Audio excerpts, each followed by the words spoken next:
E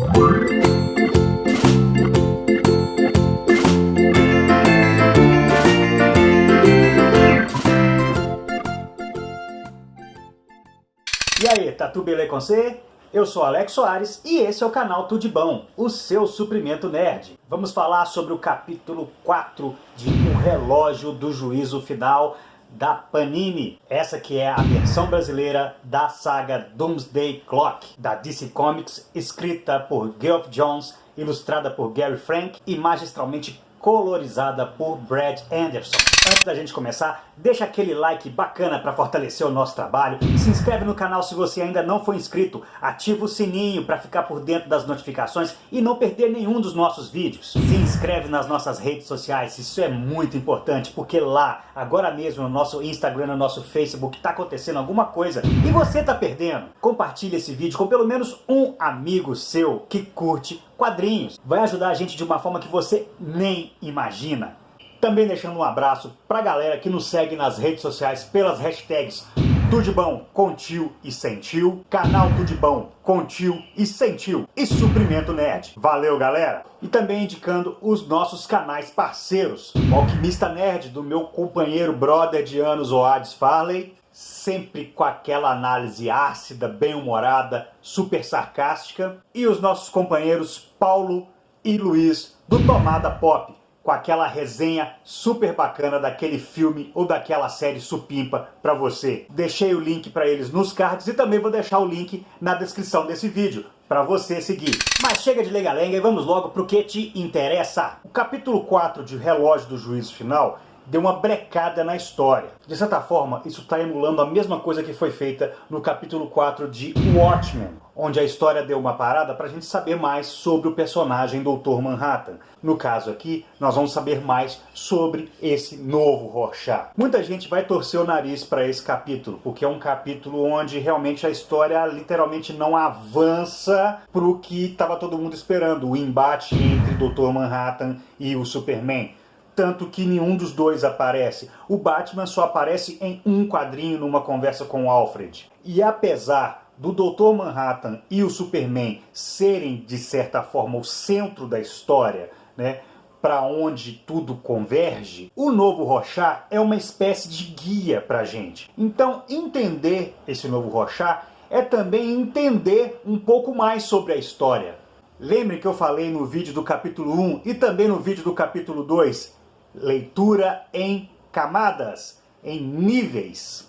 O Johns repete a mesma fórmula do Alan Moore, onde nada é mostrado por acaso. Tudo tem um motivo, mesmo que seja aparentemente irrelevante. Tudo tem um motivo. Tá, apesar do Dr. Manhattan não aparecer realmente, ele aparece de forma indireta no final da história. Ao mesmo tempo que o Johns faz o roteiro dessa história ser mais semelhante ao capítulo 4 de Watchmen, a arte do Gary Frank faz a história ser semelhante ao capítulo 6. Ele mostra pra gente uma overdose de closes faciais, exatamente igual o capítulo 6 de Watchmen.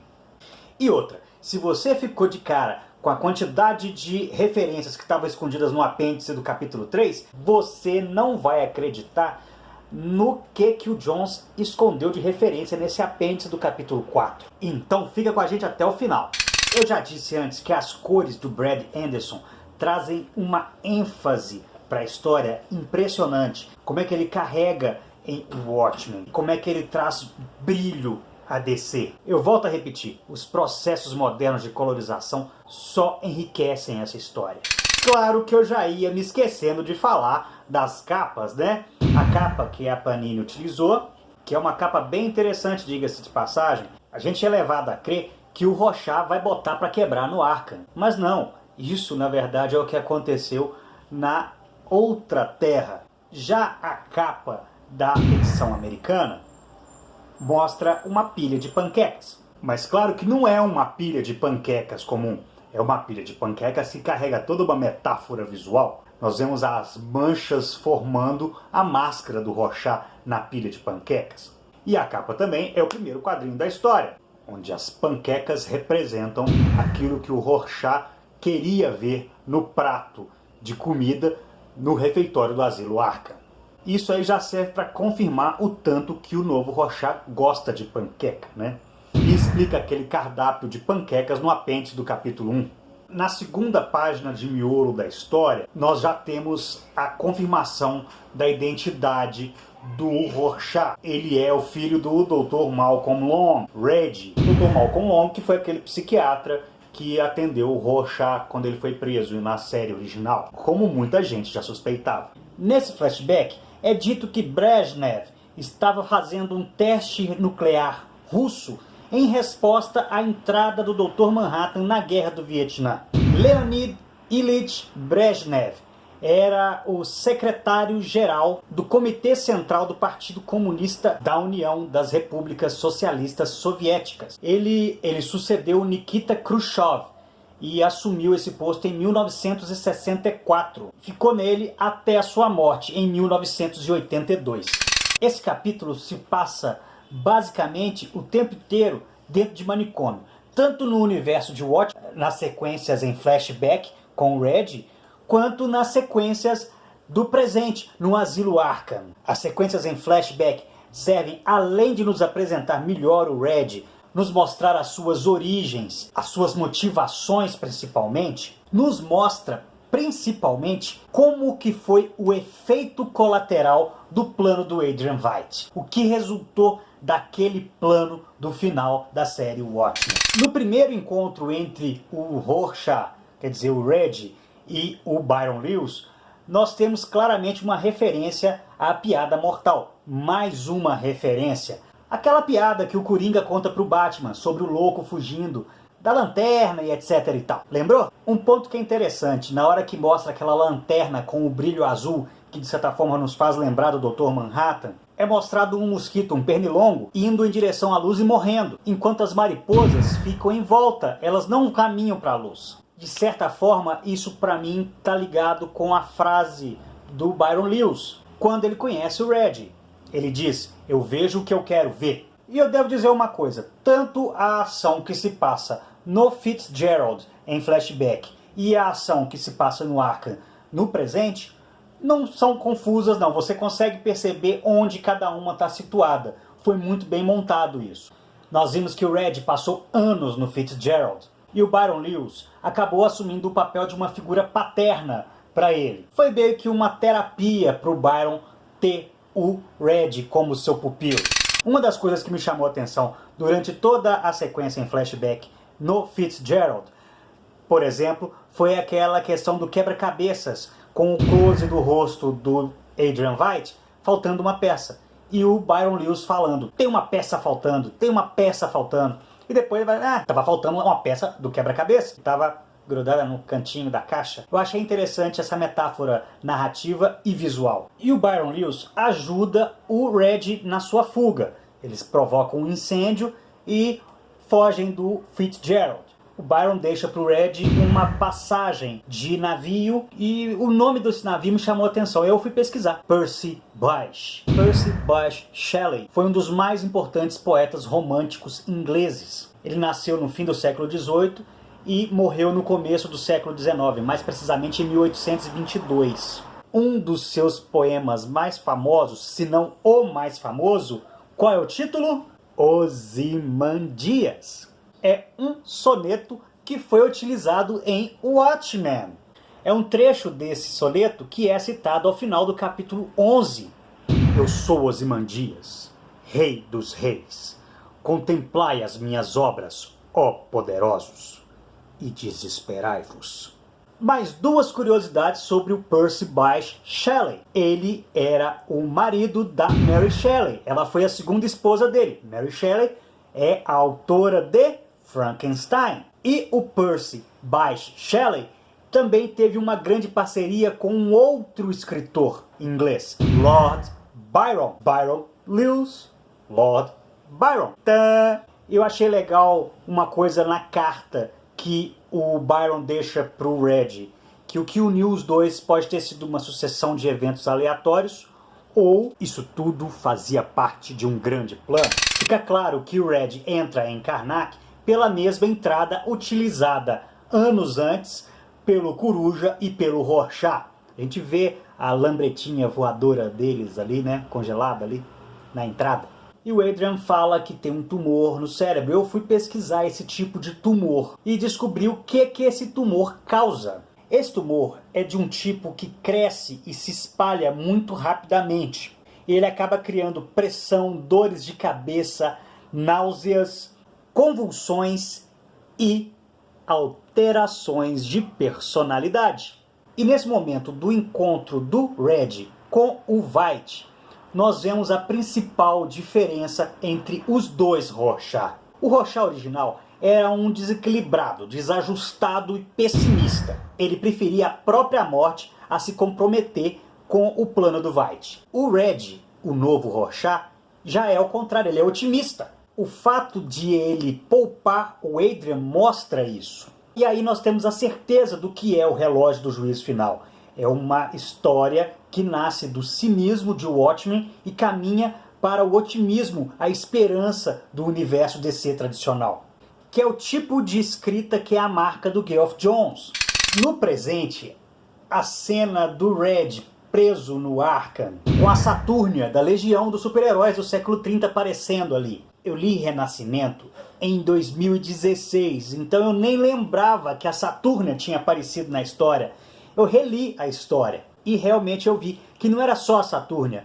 O Johnny Thunder também tinha aparecido ali. A Saturnia tinha sido presa em DC Renascimento por ter furtado um sanduíche. Ela afirma que de onde ela veio, comida era de graça. DC Renasce se passa exatamente durante a morte do Superman dos Novos 52. E ela diz que queria conversar com o Superman, mas que não estava preocupada por ele ter morrido. Porque tudo ia ficar bem porque ela tinha visto o futuro. Por causa disso, eles achavam que ela precisava de ajuda e internaram ela no Arkham. E ela ajuda na fuga do Red. E aí que nós vemos a menção ao Dr. Manhattan, né? Com a foto e com a fumacinha formando o logo do Dr. Manhattan. Agora, na minha opinião, uma coisa muito importante desse capítulo também, que não pode ser deixado de lado. A grande revelação da história não foi que quem estava por baixo da máscara de Rorschach era o Red, o filho do Malcolm Long. A grande revelação da história é que quem estava por trás da máscara do psiquiatra do Red era o Batman. Essa sim foi a pegadinha da história. É como eu disse antes, o Batman está investigando por ele mesmo. Ele precisava investigar por si próprio. A natureza solitária e investigativa do Batman. Ele quer saber quem é esse cara, de onde ele veio e como ele entrou na Batcaverna, caramba. E eu acho que isso que tira um pouco do tom da história do Rorschach parecer requentada. Porque nós já vimos uma história do Rorschach preso antes em Watchmen. Precisava de alguma coisa para não ser só isso, para tirar essa sensação de comida requentada. E na minha opinião, eles conseguiram tirar. E uma coisa que não sai da minha cabeça é quando o Byron e o Red estão juntos. Vem sempre à minha cabeça o Dr. Malcolm Long dizendo pro Rorschach no capítulo 6 da série original: vai, me diz aí, o que você vê de verdade? Enquanto que nessa nós temos o Byron dizendo: eu vejo o que eu quero ver. Na minha opinião, fica bem explicado, sim, por que o Red segue os passos do Rorschach. Por que ele usa as frases quebradas, a associação que ele tem com o Rorschach. Rorschach teria salvado a carreira do pai dele. E o Rorschach estava disposto a expor o plano do Veidt, fazer justiça pelo que aconteceu com os pais dele. Ao meu ver, isso torna mais do que plausível essa associação dele com o Rorschach.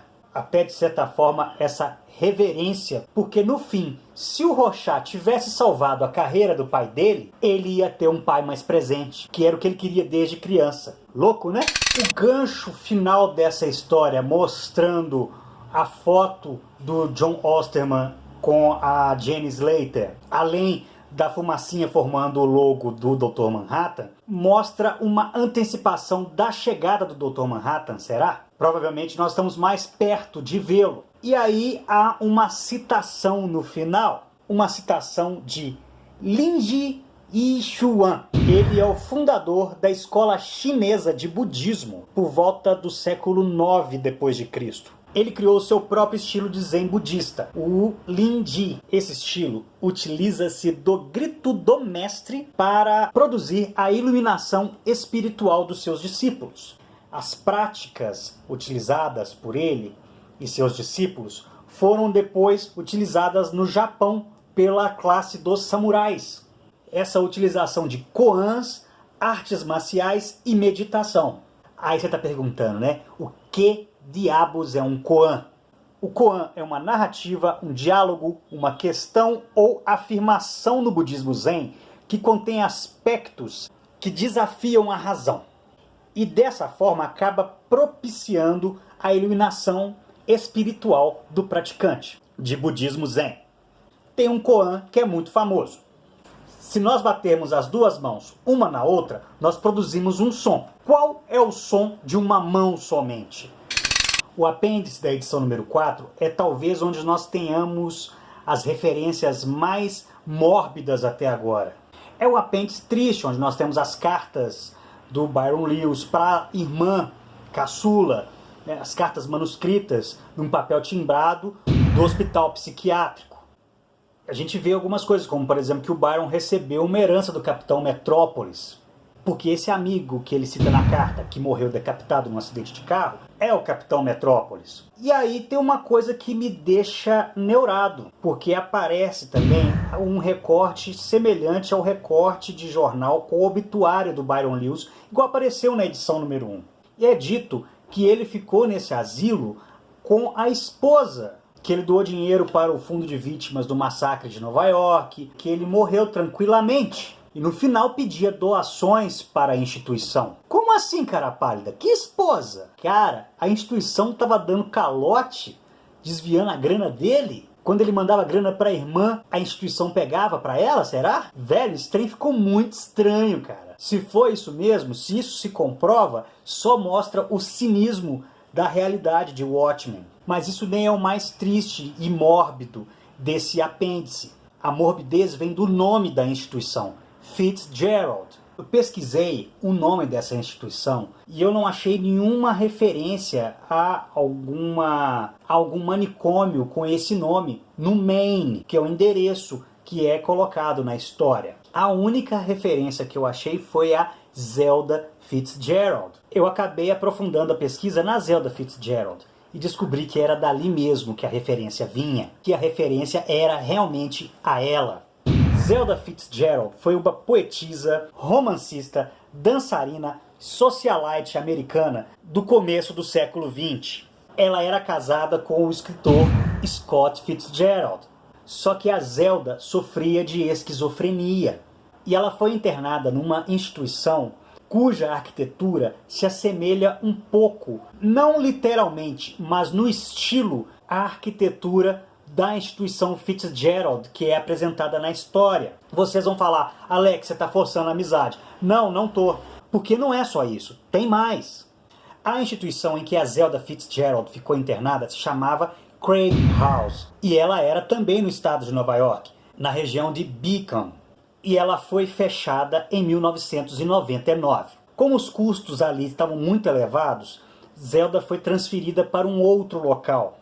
Scott Fitzgerald foi para Los Angeles para seguir a sua carreira, enquanto ela recebia tratamento. Ele acabou falecendo em 1940 em decorrência do alcoolismo. Quem leu Watchmen com atenção vai se lembrar que o problema do Byron Lewis era justamente o alcoolismo. O alcoolismo foi o responsável pelos problemas mentais que ele apresentava, apesar do Byron Lewis não ter sido um personagem de grande destaque na série original. Isso está muito bem descrito lá. A outra triste referência é também ligada a Zelda Fitzgerald, porque em 1948 ela estava internada numa instituição na Carolina do Norte. Um incêndio começou na cozinha. Ela estava presa no seu quarto, aguardando uma sessão de eletrochoque. Infelizmente, ela morreu queimada. Então, o incêndio da instituição Fitzgerald e o alcoolismo acabaram sendo referências buscadas pelo Geoff Johns nessa história. Triste, mas real. Eu vou deixar o link para o capítulo 3 de O Relógio do Juízo Final aqui. Assim que estiver disponível, o link para o Relógio do Juízo Final, capítulo 5, vai entrar aqui. Se tiver alguma referência que você pescou e a gente não, deixa aí embaixo nos comentários porque eu tô curioso para saber. Até o próximo vídeo e tudo de bom para você!